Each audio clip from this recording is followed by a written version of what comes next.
ঘুম থেকে উঠে চা কফি খেতে খেতে সমুদ্র দেখা যদি কারোর ড্রিম থাকে আমার মতো, আমি তাদেরকে অবশ্যই রিকমেন্ড করব রামাদা বাই উইন্দামে যাওয়ার জন্য।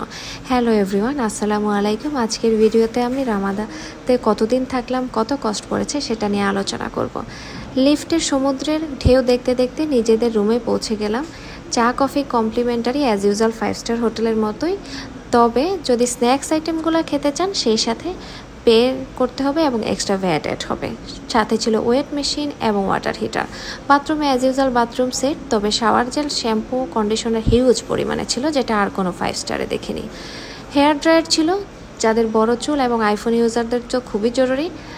আমরা যেহেতু স্ন্যাক্স আইটেমগুলো খেয়েই ফেলেছিলাম, সো আমাদের এক্সট্রা ভ্যাট সহ পে করতে হয়েছে। আর আমাদের সব থেকে সুন্দর হচ্ছে তাদের সুইমিং পুল, যেটা ছিল রুফটপে, এবং সুইমিং পুল থেকে সমুদ্রটা খুব সুন্দর দেখা যায়। সুইমিং পুলের পাশেই ছিল তাদের একটা বারবিকিউ স্টেশন, যেখান থেকেও সমুদ্র সৈকত খুব সুন্দর দেখা যায়। রামাদাতে তাদের রুম রেন্ট এক এক সময় এক এক রকম থাকে সিজন অনুযায়ী। যেহেতু আমরা অফ সিজনে গিয়েছিলাম, সো আমাদের রুম রেন্ট পড়েছিল 8,000 টাকা করে। আমরা 3টা রুম নিয়েছিলাম। সকালবেলা ছিল কমপ্লিমেন্টারি তাদের ব্রেকফাস্ট, যেখানে ছিল গরুর মাংস এবং হিউজ পরিমাণ আইটেম।